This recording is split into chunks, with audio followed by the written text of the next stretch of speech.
السلام علیکم ورحمۃ اللہ تعالی وبرکاتہ۔ وعلیکم السلام نحمده ونصلي ونسلم على رسوله الكريم اما بعد فاعوذ بالله من الشيطان الرجيم بسم الله الرحمن الرحيم ان الله وملائكته يصلون على النبي يا ايها الذين آمنوا صلوا عليه وسلموا تسليما اللهم صل على سيدنا ومولانا محمد معدن الجود والكرم وآله الكرام وابنه الكريم وبارك وسلم صلاة وسلاما عليك يا رسول الله صلى الله تعالى عليك وسلم۔ نماز کی شرطوں کا بیان جاری ہے، اس میں سے دو شرطیں بیان کی گئی، طہارت اور ستر عورت۔ یہاں سے تیسری شرط کو بیان کر رہے ہیں اور وہ ہے استقبال قبلہ۔ استقبال قبلہ سے کیا مراد ہے؟ استقبال قبلہ کسے کہتے ہیں؟ یہ استقبال کا لفظ تو ہم نے سنا ہوگا کہ کسی کا استقبال کرتے ہیں، کسی کا ویلکم کرتے ہیں، تو اس کے لیے یہ لفظ استعمال کیا جاتا ہے۔ تو وہاں ہوتا ہی یہ ہے کہ کوئی شخص اگر آتا ہے ہمارے پاس ملاقات کرنے کے لیے تو ہم اس کے قریب جاتے ہیں، اس سے ملاقات کرنے کے لیے اس کے سامنے جاتے ہیں، یعنی ہم اپنا چہرہ گویا کہ اس کی طرف کرتے ہیں۔ تو استقبال کا مطلب ہی وہ ہو گیا کہ کسی کی طرف متوجہ ہونا، اپنے چہرے سے کسی کی طرف متوجہ ہونا۔ تو یہاں بھی وہی مراد ہے، استقبال قبلہ یعنی قبلے کی طرف منہ کرنا، قبلے کی طرف اپنا چہرہ کرنا۔ اسی کو بیان کرتے ہیں کہ استقبال قبلہ سے مراد نماز میں قبلے کی طرف منہ کرنا۔ قبلہ مطلب خانہ کعبہ کی جو جہت ہے، خانہ کعبہ کی جو ڈائریکشن ہے، اس کی طرف چہرہ کرنا۔ تو ہمارے ہندوستان میں وہ ڈائریکشن اور وہ جہت کیا ہے؟ پچھم، یعنی مغرب کی جانب ہم چہرہ کر کے، ویسٹ کی جانب ہم چہرہ کر کے نماز پڑھتے ہیں۔ اب سوال ہے کہ اگر کسی نے معاذ اللہ کعبے کو سجدہ کرنے کی نیت کی تو کیا حکم ہے؟ مان لیجئے کیونکہ کعبے کی طرف ہم رخ کر کے نماز پڑھتے ہیں، کوئی شخص وہاں موجود ہے، حرم شریف کے اندر موجود ہے، خانہ کعبہ اس کے سامنے موجود ہے، اور اب وہ خانہ کعبہ کی طرف چہرہ کر کے نماز پڑھ رہا ہے اور خانہ کعبہ کو ہی سجدہ کرنے کی نیت کر رہا ہے کہ میں خانہ کعبہ کو سجدہ کر رہا ہوں۔ سجدہ کس کو ہوتا ہے؟ سجدہ تو اللہ تبارک و تعالیٰ کی بارگاہ میں ہوتا ہے۔ اب یہاں کی کوئی شخص اگر معاذ اللہ ایسی نیت کر لیتا ہے تو اس کا کیا حکم ہے؟ تو بیان کرتے ہیں نماز اللہ ہی کے لیے پڑھی جائے اور اسی کے لیے سجدہ ہو، نہ کہ کعبے کو سجدہ ہو۔ اگر کسی نے معاذ اللہ کعبے کے لیے سجدہ کیا تو حرام و گناہ کبیرہ کیا، اور اگر عبادت کعبہ کی نیت کی جب تو کھلا کافر ہے کہ غیر خدا کی عبادت کفر ہے، یعنی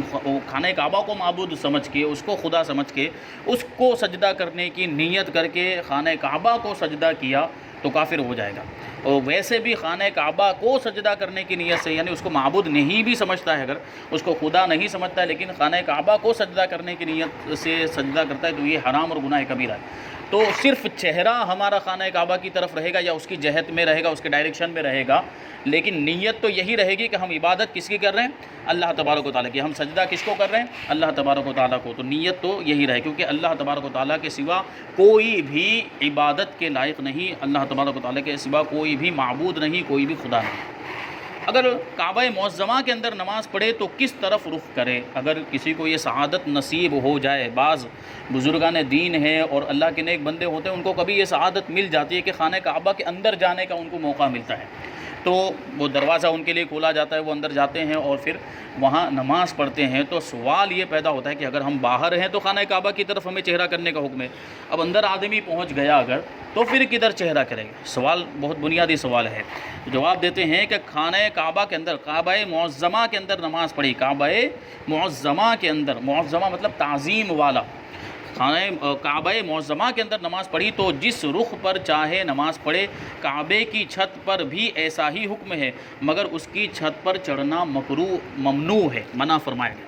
کیونکہ وہ خانہ کعبہ بڑا متبرک برکت والا گھر ہے، اللہ کا گھر ہے، تو بلا ضرورت بلا وجہ اس کی چھت پہ نہیں چڑھنا چاہیے۔ کوئی ضرورت ہے تو الگ بات ہوتی ہے، جیسے غلاف چینج کرنے کے لیے چڑھتے ہیں تو وہ ضرورت میں آئے گا، لیکن بلا وجہ خانہ کعبہ کی چھت پہ چڑھنا جائز نہیں۔ لیکن اگر کبھی چلے گئے اور نماز کا وقت ہو گیا چھت کے اوپر تو پھر کدھر رخ کریں گے؟ تو وہاں بھی یہی ہے، اختیار ہے، جس طرف چاہے چہرہ کر کے نماز پڑھ سکتے ہیں۔ اور خانہ کعبہ کے اندر بھی ہیں تو خانہ کعبہ کے اندر بھی یہی حکم ہے، یعنی جس طرف چاہے رخ کر کے نماز ادا کر سکتے ہیں۔ ہمارے امام اعظم ابو حنیفہ رضی اللہ تعالیٰ عنہ کو بھی یہ موقع نصیب آیا،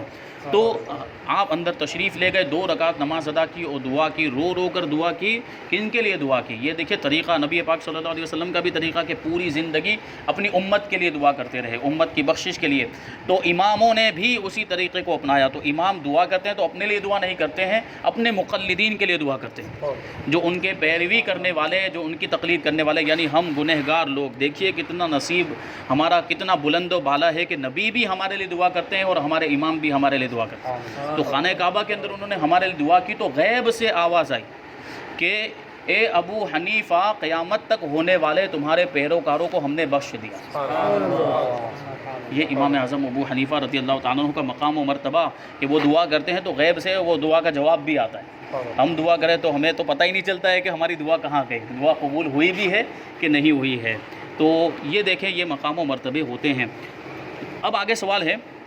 کتب میں یعنی کتابوں میں لکھا جاتا ہے کہ جو کعبے سے دور ہو اس کے لیے جہت کعبہ کو منہ کرنا کافی ہے. جہت کعبہ سے کیا مراد ہے؟ مطلب کیا ہوا؟ سب سے پہلے تو یہ بات ذہن میں رہے کہ اگر کوئی حرم شریف کے اندر موجود ہے، مسجد حرام کے اندر موجود ہے اور خانہ کعبہ اس کی نگاہوں کے سامنے ہے، یعنی وہ عمارت جو چوکور عمارت بنی ہوئی ہے وہ اس کی نگاہوں کے سامنے ہے، تب تو اس کے لیے ضروری ہوگا کہ بالکل اسی عمارت کی طرف رخ کر کے نماز پڑھے.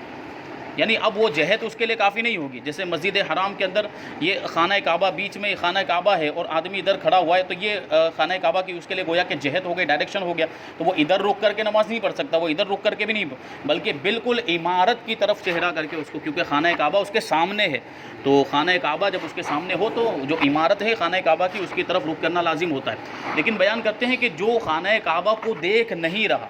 خانہ کعبہ نظر نہیں آ رہا، جیسے کہ ہم ہندوستان میں موجود ہے، یہاں سے خانہ کعبہ نظر نہیں آ رہا ہے. اب یہ الگ بات ہے کہ اللہ کے ولی ہوں، ان کی نگاہ ہوتی ہے تو وہ یہاں بیٹھے بیٹھے بھی دیکھ لیتے ہیں. لیکن ہم جو عام لوگ ہیں، حکم جو ہوتا ہے وہ عام لوگوں کے لیے ہوتا ہے. تو یہاں سے ہمیں نظر نہیں آ رہا. یا اگر کوئی مکہ کے اندر بھی موجود ہے اور وہ خانہ کعبہ سے دور ہے، یعنی کسی ہوٹل کے اندر ہے یا خانہ کعبہ سے دور کہیں 3-4 کلومیٹر 5-6 کلومیٹر کے فاصلے پر ہے، مکہ کے اندر ہی موجود ہے، تو وہاں سے خانہ کعبہ نظر نہیں آئے گا. تو اس کے لیے کیا حکم ہے؟ اس کے لیے بیان کیا گیا اس کے بارے میں کہ وہ جہت کعبہ کی طرف چہرہ کرے گا. جہت کعبہ یعنی خانہ کعبہ کی جو ڈائریکشن ہے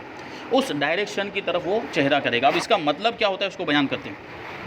جہت کعبہ کو منہ کرنے کا یہ مطلب ہے کہ منہ کی سطح کا کوئی بھی جز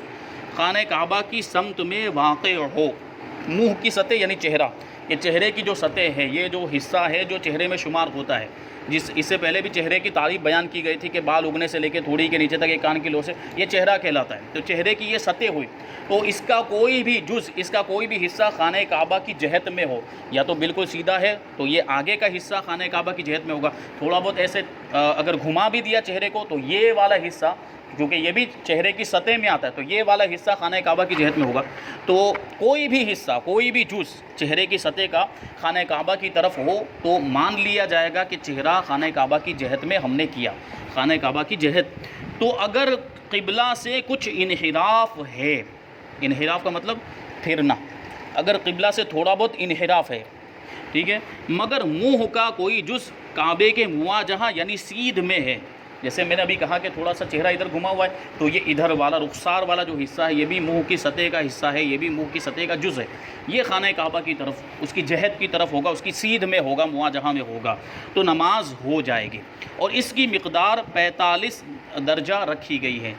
45 ڈگری، 45 ڈگری. تو اگر 45 ڈگری یا 45 درجے سے زائد انحراف ہے، یعنی اس سے بھی زیادہ 45 ڈگری سے زیادہ اگر گھوم گیا ہے تو استقبال نہ پایا گیا اور ایسی صورت میں نماز نہیں ہوگی.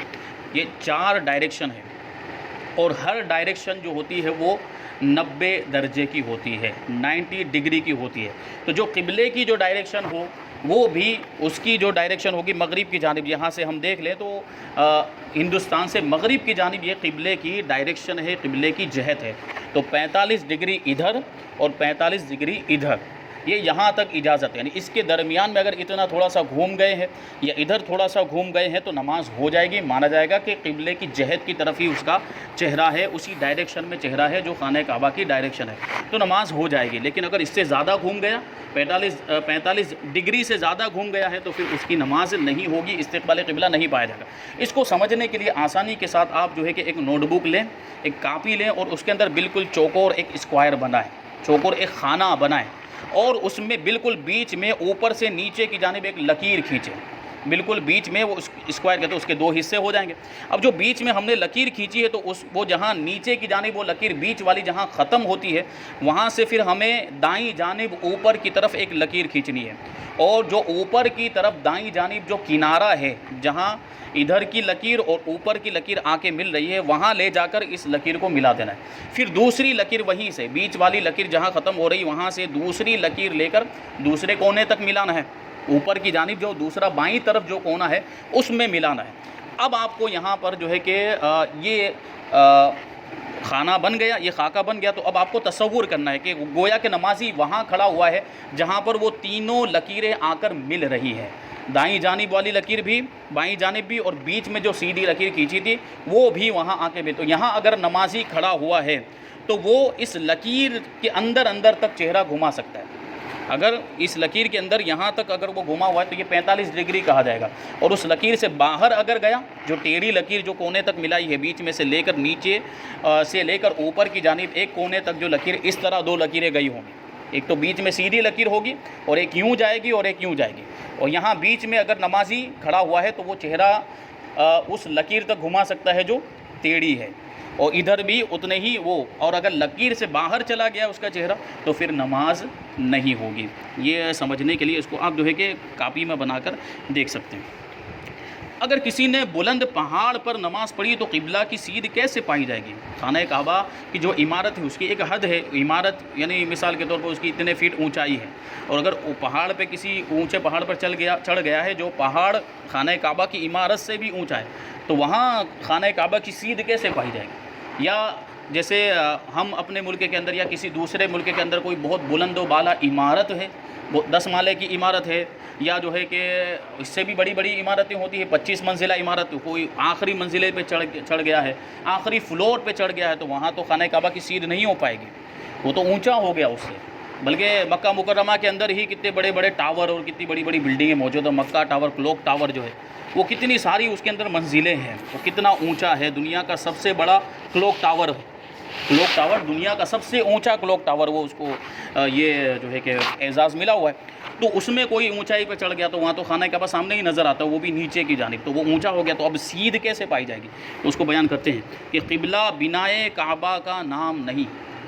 قبلہ بنائے کعبہ یعنی کعبے کی عمارت کا نام نہیں، کعبے کی جو بلڈنگ ہے جو چوکور شکل میں موجود ہے اس کا نام قبلہ نہیں ہے، بلکہ وہ فضا ہے۔ قبلہ کیا ہے؟ فضا۔ اس بنا کی محاذات سیدھ میں 7ویں زمین سے عرش تک قبلہ ہی ہے، یعنی اس کی محاذات میں، اس کے مقابلے میں 7 زمین جہاں خانہ کعبہ بنا ہوا ہے 7 زمین تک قبلہ ہے، اور اس کے اوپر کی جانب 7 آسمان تک بلکہ عرش تک قبلہ ہی ہے۔ تو اگر کوئی پہاڑ پہ بھی چڑھ گیا ہے تو ادھر ہی رخ کر کے نماز پڑھے گا جدھر وہ خانہ کعبہ کی عمارت ہے۔ تو اگر وہ عمارت وہاں سے اٹھا کر دوسری جگہ رکھ دی جائے، بالفرض اگر ایسا ہو، کوئی عمارت اٹھا کے وہاں سے لے جائے اور اب اس عمارت کی طرف کوئی منہ کر کے نماز پڑھے تو نہیں ہوگی، کیونکہ وہ جہت اور وہ فضا نہیں پائی گئی۔ خانہ کعبہ کی عمارت اگرچہ یہاں پر آ گئی، مثال کے طور پر یہاں یہ خانہ کعبہ یہاں پر موجود ہے، اٹھا کر یہاں رکھ دیا گیا، اب ادھر رخ کر کے نماز پڑھیں گے تو نہیں ہوگی، کیونکہ وہ فضا اور جو قبلہ ہے جس فضا کو قبلہ کہا گیا 7 آسمان تک اور 7 زمین تک، وہ تو یہیں پر رہے گی، وہ تھوڑی اٹھا کر لے جا سکتے ہیں، تو ادھر ہی رخ کر کے نماز پڑھنا ہوگا۔ یا کعبہ معظمہ کسی ولی کی زیارت کو گیا، یہ ممکن ہے، کعبہ معظمہ کسی ولی کی زیارت کے لیے چلا گیا، اب وہاں کعبہ معظمہ موجود نہیں سامنے، اور اس فضا کی طرف نماز پڑھی تو ہو گئی، جہاں خانہ کعبہ کی عمارت تھی وہاں سے چلا گیا، اب اسی طرف رک کر کے نماز پڑھا تو نماز ہو جائے گی، کیونکہ قبلہ اسی فضا کا نام ہے 7 آسمان تک اور 7 زمین تک۔ یوں ہی اگر بلند پہاڑ پر یا کنویں کے اندر نماز پڑھی اور قبلہ کی طرف منہ کیا تو نماز ہو گئی کہ فضا کی طرف توجہ پائی گئی، یعنی منہ کرنا پایا گیا، گو کہ عمارت کی طرف منہ کرنا نہیں پایا گیا ہے، لیکن اس فضا کی طرف اس ڈائریکشن میں چہرہ کرنا پا لیا گیا ہے۔ آگے بیان کرتے ہیں کہ جو شخص استقبال قبلہ سے عاجز ہو اس کے لیے کیا حکم ہے، یعنی استقبال قبلہ نہیں کر سکتا،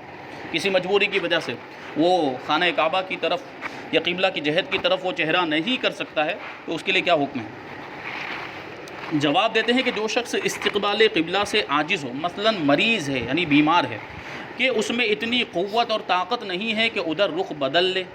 اور وہاں کوئی ایسا شخص بھی نہیں ہے جو اس کو متوجہ کر دے، یعنی اس کا چہرہ خانہ کعبہ کی طرف کر دے، ایسا کوئی دوسرا شخص بھی موجود نہیں، بہت زیادہ کمزور ہے، جیسے کبھی ایسا ہوتا ہے کہ ایسی کوئی بیماری آ گئی تو جس کی وجہ سے آدمی حرکت بھی نہیں کر پاتا ہے، تو چہرہ بھی نہیں گھما پاتا ہے، تو ایسی پوزیشن ہو اور وہاں دوسرا کوئی شخص بھی نہیں جو اس کے چہرے کو قبلہ کی طرف کر دے، یا اس کے پاس اپنا یا امانت کا مال ہے جس کے چوری ہو جانے کا صحیح اندیشہ ہو۔ کیا مطلب ہوا کہ مان لیجئے کسی میدان کے اندر موجود ہے اور اس کے پاس مال رکھا ہوا ہے، امانت کا مال رکھا ہوا ہے اور وہ ادھر کی جانب رکھا ہوا ہے اور وہ بہت وزنی بھی ہے، وہ امانت کا جو مال ہے بہت بھاری ہے، اس کو اٹھا کے ادھر نہیں رکھ سکتا قبلے کی جانب۔ اگر وہ ہلکا پھلکا مال ہے تو وہ خانہ کعبہ کی طرف قبلے کی جانب رکھ دے تو سامنے رہے گا نماز پڑھنے کے دوران، تو اس میں تو کوئی مسئلہ ہی نہیں ہوگا، یعنی بہت وزنی بھی ہو، بہت بھاری بھی ہے، اور اب اگر ادھر اس امانت کے سامان کو چھوڑ کر اگر خانہ کعبہ کی طرف چہرہ کر کے نماز پڑھے گا تو اسے اندیشہ ہو اور اسے خوف ہے اس بات کا کہ ادھر سے کوئی چور آ کر وہ سامان کو چوری کر کے لے جائے گا، یا پیچھے کی طرف وہ سامان رکھا ہوا ہے اور خانہ کعبہ کی طرف اگر رخ کر کے نماز پڑھے گا تو کوئی چور آ کر وہ سامان لے جائے گا، تو ایسی صورت میں کیا کیا جائے؟ یا کشتی کے تختے پر بہتا ہوا جا رہا ہے اور صحیح اندیشہ ہے کہ استقبال کرے تو ڈوب جائے گا، یعنی مان لیجئے کہ کشتی ڈوب گئی خدا نخواستہ اور ایک تختے کا اسے سہارا مل گیا، ایک لکڑے کا پاٹیا تھا اس کا سہارا مل گیا، اس کے اوپر بہتے ہوئے وہ جا رہا ہے، اب اگر اس کے اوپر کھڑے ہوگا تو گر جائے گا اور ڈوبنے کا صحیح اندیشہ بھی ہے، تو وہاں تو استقبال قبلہ نہیں کر سکتا، ایسی مجبوری کی صورت ہے، ٹھیک ہے، تو اندیشہ ہے تختے پر بہتا ہوا جا رہا ہے، وہاں صحیح اندیشہ ہے کہ استقبال کرے گا تو ڈوب جائے گا، یا شریر جانور پر سوار ہے کہ اترنے نہیں دیتا، کوئی جانور ہے جو شریر جانور، جیسے کبھی گھوڑا بھی ہوتا ہے جو شریر ہوتا ہے اور اپنے سوار کو نیچے اترنے نہیں دیتا، لے کے بھاگے جا رہا ہے گھوڑا، ایسا جو ہے کہ وہ کبھی دبک جاتا ہے تو وہ لے کے بھاگتا ہے، تو ایسا بھی ہوا، یا اتر تو جائے گا مگر بے مددگار سوار نہ ہونے دے گا، جانور ایسا ہے کہ اتر تو سکتے ہیں لیکن جب واپس دوبارہ سوار ہونے کی بات آئے گی تو دوسرے کسی شخص کی مدد کی ضرورت پڑے گی، اس کی مدد کے بغیر وہ سوار نہیں ہو سکے گا، جیسے مثال کے طور پر گھوڑے کو ایک آدمی نے پکڑ کے رکھا، اس کی لگام کو ایسے پکڑ کے رکھا اور دوسرا اس پہ سوار ہو جائے، لیکن اگر کوئی لگام پکڑنے والا نہیں ہے تو وہ بار بار اٹھا کے پھینک دیتا ہے، یہ بھی صورت ہو سکتی ہے، تو ایسا ہے، تو سوار دوبارہ اترنے کے بعد دوبارہ سوار ہونا بھی تو ضروری ہے، مثال کے طور پر کسی جنگل میں اتر گیا، اب وہ سوار ہونے نہیں دے رہا ہے تو وہ گھر کیسے پہنچے گا یا اپنی منزل پر کیسے پہنچے گا، یہ بھی تو بہت اہم مسئلہ ہے، تو سوار نہیں ہونے دے گا، یا یہ بوڑھا ہے کہ پھر خود سوار نہ ہو سکے گا کمزوری کی وجہ سے، بوڑھاپے کی وجہ سے، اور ایسا کوئی نہیں ہے جو اسے سوار کرا دے، تو ان سب صورتوں میں جس رخ نماز پڑھ سکے نماز پڑھ لے، جیسے بھی ممکن ہو، جس طرف چہرہ کر کے نماز پڑھ سکتا ہو اس طرف چہرہ کر کے نماز پڑھ لے، اور اعادہ بھی نہیں، ہاں سواری کے روکنے پر قادر ہو تو روک کر پڑھنا ضروری ہے، گھوڑے پر سوار تھا اس کو روک کر اتر کے نماز پڑھ سکتا ہے تو روکنا ضروری ہوگا، ہاں روکنے پر قادر نہیں یا ایسی ساری مجبوریاں ہیں جو اوپر بیان کی گئی، تو ایسی صورت میں وہ جدھر بھی رک کر کے نماز پڑھ لے، جیسے کہ مثال بیان کی گئی وہ تختے والی کہ وہ تختے پر بہتا ہوا جا رہا ہے، وہاں نماز پڑھنی ہے، نماز کا وقت نکل رہا ہے، تو وہاں پر بھی جس طرف چہرہ کر کے نماز پڑھ سکتا ہو وہ نماز پڑھے، اور بعد میں اعادے کی بھی حاجت نہیں، یعنی بعد میں اس کو لوٹانے کی بھی حاجت نہیں، وہ نماز ہو گئی۔ اگر کوئی شخص ایسی جگہ پر ہے جہاں اس کو کسی طرح بھی قبلے کی شناخت نہ ہو، یعنی قبلے کی پہچان نہ ہو، تو وہ کیا کرے؟ جیسے جنگل میں چلے گئے، اب وہاں پہ کوئی بتانے والا نہیں، وہاں پہ کوئی ایسی چیز بھی نہیں جس کے ذریعے معلوم کر سکے کہ قبلہ کہاں ہوگا، تو ایسے شخص کے لیے کیا حکم ہے؟ تو اگر کسی شخص کو کسی جگہ قبلے کی شناخت نہ ہو، نہ کوئی ایسا مسلمان ہے جو اسے قبلہ بتائے، نہ وہاں مسجدیں اور محرابیں ہیں، مسجد ہوگی تو معلوم ہو جائے گا کہ مسجد میں قبلہ بنا ہوا ہوتا ہے، محراب بنی ہوئی ہے، تو اس سے ہمیں اندازہ ہو جاتا ہے کہ ادھر قبلہ ہے، تو مسجدیں اور محرابیں بھی نہیں، نہ چاند سورج ستارے نکلے ہیں، تو چاند سورج اور ستاروں کے ذریعے سے بھی سمت معلوم ہو جاتی ہے، سورج ادھر سے نکلا ہوا ہے تو مطلب یہ ہے کہ سورج مشرق سے پورب سے نکلتا ہے تو ادھر مشرق ہوا تو ادھر مغرب ہوگا، تو وہ اسے معلوم کر سکتا ہے، ستاروں کے ذریعے بھی بعض لوگ معلوم کر لیتے ہیں، یا نکلے ہوئے تو ہیں ستارے نکلے ہوئے ہیں مگر اس کو اتنا علم نہیں ہے کہ ان کے ذریعے سے وہ سمت اور جہت معلوم کر سکے، یعنی علم نہیں ہے اس کے پاس، تو ایسے کے لیے حکم یہ ہے کہ تحری کرے، یعنی غور و فکر کرے، سوچے، اور جدھر قبلہ ہونے پر دل جمے ادھر ہی منہ کر کے نماز پڑھ لے، اس کے حق میں وہی قبلہ ہے، اس کے حق میں وہی قبلہ، یعنی اب بالکل بھی کوئی صورت نہیں، آج کے زمانے میں تو ایسا بہت کم ہو جو ہے کہ بہت ہی نادر یوں کہہ لیجئے، کیونکہ آج کے زمانے میں ایسے آلات بھی نکل گئے اور ایسی چیزیں اور ایسی مشین وغیرہ بھی بنا لی گئی ہیں کہ جن کے ذریعے سے قبلہ معلوم ہو سکتا ہے، جیسے کمپاس ہوتا ہے، موبائل بھی اگر ہے تو موبائل کے اندر بھی قبلہ دیکھا جا سکتا ہے، ڈائریکشن دیکھ سکتے ہیں، تو بہت ساری چیزیں ایسی. لیکن مان لو کہ موبائل بھی بند ہو گیا، وہ کمپاس بھی ٹوٹ گیا اور کوئی دوسرا وہاں پہ اب سادھن نہیں ہے کہ جس کے ذریعے سے وہ قبلہ معلوم کر سکے، تب حکم یہ ہوگا کہ تحری کرے، یعنی غور و فکر کرے اور اس کا دل جدھر جمے کہ یہاں ہونا چاہیے، تو اب وہ ادھر رک کر کے نماز پڑھے. تو اگرچہ ادھر رک کر کے نماز پڑھی ہوگی اس کی نماز ہو جائے گی. اسی کو آگے بیان کرتے ہیں کہ تحری کر کے نماز پڑھی، بعد میں معلوم ہوا کہ قبلے کی طرف نماز نہیں پڑھی تو کیا حکم ہے. ایسی پوزیشن تھی کہ ابھی کوئی بتانے والا نہیں اور اس کو معلوم بھی نہیں ہے، ستاروں کے ذریعے بھی اور کسی بھی اور ذریعے سے معلوم نہیں کر سکتا تھا. اب اس نے غور و فکر کیا اور اس نے ادھر رک کر کے نماز پڑھ لی. مثال کے طور پر پورب کی طرف رک کر کے نماز پڑھ لی، کہ اس کے دل میں یہی آیا تھا کہ ادھر قبلہ ہونا چاہیے اور اس نے ادھر رک کر کے نماز پڑھ لی. اب بعد میں معلوم ہوا کہ یہ تو بالکل اپوزٹ سائیڈ میں جو ہے کہ نماز پڑھ لی ہے، تو اب کیا حکم ہے. تو بیان کرتے ہیں کہ تحری کر کے نماز پڑھی، بعد کو معلوم ہوا کہ قبلے کی طرف نماز نہیں پڑھی تو نماز ہو گئی، اعادے کی حاجت نہیں. اس سے پہلے بھی میں نے بیان کیا تھا کہ ایک ادنا مومن کے اجتہاد کی یہ برکت ہے کہ وہ اجتہاد کرے اور وہ غور و فکر کر کے اگر غلط سمت میں بھی چہرہ کر کے نماز پڑھ لے تو اس کی نماز ہو جاتی ہے. تو امام جو مجتہدین ہیں، جو ائمہ مجتہدین ہیں، ان کے اجتہاد کی کیا حیثیت ہوگی اور اللہ تبارک و تعالیٰ ان کو کیسا مقام و مرتبہ عطا فرماتا ہے. اسی وجہ سے تو کہا گیا کہ اگر مجتہد اجتہاد کرتا ہے اور اس کا اجتہاد اگر صحیح ہو جائے تو اس کو ڈبل ثواب ملتا ہے. ایک تو صحیح ہونے کا ثواب اور ایک اجتہاد کرنے کا ثواب، کہ اس نے اجتہاد کیا، محنت کی، مسائل کو قرآن و حدیث سے نکالنے کے لیے کوشش کی، تو یہ کوشش کا بھی ثواب ملتا ہے. اور اگر کسی مجتہد نے اجتہاد کیا اور اس کا اجتہاد غلط ہو گیا تب بھی اس کو ایک ثواب ملتا ہے، اجتہاد کرنے کا ثواب ملتا ہے. تو یہ شان ہوتی ہے. تو عام مومن کے لیے دیکھیے یہ اس کی تحری اور اس کے غور و فکر کا یہ فائدہ کہ اگر غور و فکر کر کے اس نے کسی جانب رخ کر کے نماز پڑھ لی، بعد میں معلوم ہوا کہ ادھر قبلہ نہیں تھا، تب بھی نماز ہو گئی، اعادے کی حاجت نہیں. اب اگر کسی ایسے شخص نے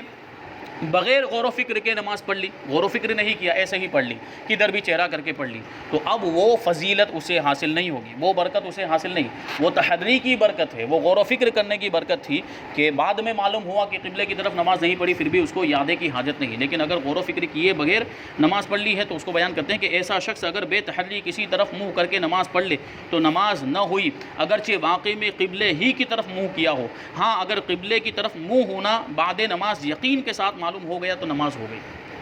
یقین کے ساتھ بعد میں معلوم ہوا تو. اور اگر کسی اور طرف کسی اور جانب جہت میں رخ کر کے نماز پڑھ لی تو نماز نہیں ہوگی. اگر کوئی جاننے والا وہاں پر موجود ہے، اس سے دریافت نہیں کیا، اس سے پوچھا نہیں اور غور و فکر کر کے کسی بھی طرف کو رخ کر کے نماز پڑھ لی تو کیا حکم ہے. تو اگر کوئی جاننے والا وہاں موجود ہے اور اس سے پوچھا نہیں، اس سے دریافت نہیں کیا، غور و فکر کر کے کسی طرف رخ کر کے نماز پڑھ لی تو اگر قبلہ ہی کی طرف منہ تھا تو ہو گئی، ورنہ نہیں ہوئی، کیونکہ پوچھنا ضروری تھا. تو پوچھا نہیں اور ایسا کیا ہے اور قبلہ کی طرف ہی اگر اس کی تحری واقع ہوئی ہے تو نماز ہو جائے گی، اور اگر کسی اور طرف اس نے نماز پڑھ لی ہے تو نماز نہیں ہوگی. نماز کے دوران اگر نمازی کا سینہ قبلے سے پھر جائے تو کیا حکم ہے. تو جواب دیتے ہیں کہ نمازی نے قبلے سے بلا عذر، یعنی بغیر کسی مجبوری کے قصداً جان بوجھ کر سینہ پھیر لیا، قبلے سے پھیر لیا، اگرچہ فوراً ہی قبلے کی طرف ہو گیا ہو، نماز فاسد ہو گئی. سینہ نہیں پھیر سکتے، اور پھیرنے کا مطلب کیا، 45 ڈگری سے زیادہ پھیر لیا ہو، اور 45 ڈگری کے اندر ہی ہے تو وہ تو پھر خانہ کعبہ کی جہت ہے، وہی ڈائریکشن ہے، تو اس سے نماز فاسد نہیں ہوگی. 45 ڈگری سے زیادہ سینہ پھیر دیا ہے تو یہ اگر قصداً ایسا کیا، بلا عذر ایسا کیا ہے تو نماز فاسد ہو جائے گی. اور اگر بلا قصد پھر گیا، یعنی جان بوجھ کر نہیں پھیرا بلکہ کسی اور مجبوری کی وجہ سے یا غلطی سے بھول کر اس نے پھیر دیا ہے، اور بقدر 3 تسبیح کے وقفہ نہ ہوا تو بھی ہو گئے. 3 تسبیح کے برابر اگر وہ سینہ اس کا پھرا ہوا نہیں رہا، فوراً اس نے اس طرف گھما لیا تو نماز ہو جائے گی. ہاں اگر 3 تسبیح کی مقدار ہو گیا کہ سینہ جو ہے کہ اس کا پھرا ہوا ہی رہا تب بھی نماز فاسد ہو جائے گی. اسی سے تعلق رکھتا ہے ایک اور مسئلہ ہے کہ اگر دوران نماز منہ قبلہ سے پھیرا تو کیا حکم ہے. کچھ لوگ ایسے چہرہ گھما کے دیکھتے ہیں، تو ایسا بھی نہیں کرنا چاہیے. اگر صرف منہ قبلہ سے پھیرا تو اس پر واجب ہے کہ فوراً قبلہ کی طرف اپنا چہرہ کر لے اور نماز نہ جائے گی، مگر بلا عذر ایسا کرنا مکروہ ہے. بغیر کسی مجبوری کے چہرہ نماز کے اندر ایسے گھمانا یہ جائز نہیں، اس کو مکروہ فرمایا گیا. اور بعض لوگ کنکھیوں سے دیکھتے ہیں، کہ آنکھوں کے کنارے سے دیکھنا، جس کو کنکھیوں سے دیکھنا کہتے ہیں. اور بعض لوگ کے معاملات تو ایسے ہیں کہ نماز پڑھ رہے ہوں اور ان کے سامنے سے کوئی گزرتے ہوئے جا رہا ہو تو اس کو آخر دروازے تک اس کا پیچھا کرتے ہیں نگاہوں کے ذریعے. یعنی اس کو دروازے تک گویا کہ چھوڑ کے آتے ہیں نگاہوں سے. تو یہ ساری چیزیں ممنوع ہے، منع ہے، ایسا نہیں ہونا چاہیے. اس کا مطلب کیا ہوا کہ نماز میں دل نہیں لگتا. تو نماز خشوع و خضوع کے ساتھ پڑھنی چاہیے، اس طریقے سے نماز پڑھنی چاہیے. حدیث پاک کے اندر آیا ہے کہ ہمیں اس طریقے سے نماز پڑھنی چاہیے گویا کہ ہم خدا کو دیکھ رہے ہیں. اور یہ کیفیت اگر نہیں پیدا ہو سکتی ہے تو کم سے کم یہ کیفیت پیدا ہو کہ خدا ہمیں دیکھ رہا ہے. تو اگر ہمارے اندر یہ تصور پیدا ہو جائے نماز پڑھتے وقت تو پھر ہم کس طریقے سے کیسے خشوع و خضوع کے ساتھ نماز پڑھیں گے، اس کا آپ تصور کیجئے اور اس کو آپ سوچیں. اللہ تبارک و تعالی ہمیں اسی طرح عبادتیں کرنے اور نماز پڑھنے کی توفیق عطا فرمائے. اور اللہ کے جو ولی، اللہ کے نیک بندے جس طرح عبادتیں کرتے تھے ہمیں بھی اسی طرح عبادتیں کرنے کی توفیق عطا فرمائے. جو کچھ بیان ہوا اس پر ہم سب کو عمل کرنے کی توفیق عطا فرمائے. وما علینا الا البلاغ. السلام علیکم.